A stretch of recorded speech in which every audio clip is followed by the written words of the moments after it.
Welcome to this new super fast tutorial.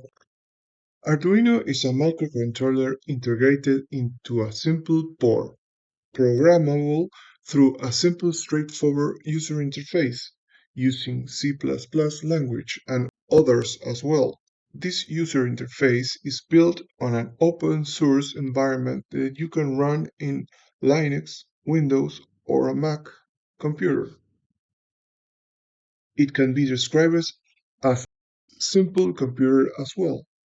Arduino Uno is the most common board used, but you can find many types of compatible boards with different features to leverage different type of projects.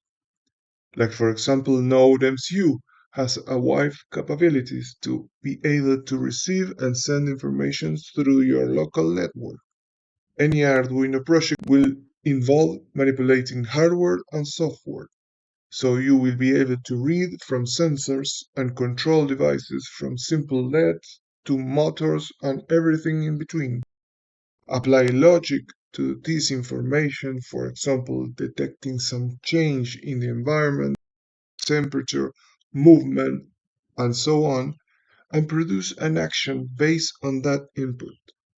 You will do this by writing code structured in files called sketches that the environment compiles and upload to the board through a USB connection.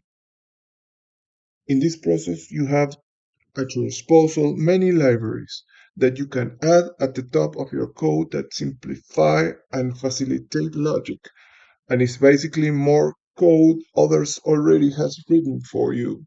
In this way, you will be able to do more things with less code. Libraries also come with the examples you can use to practice and test your board in a super fast fashion. That's it. See you in the next one.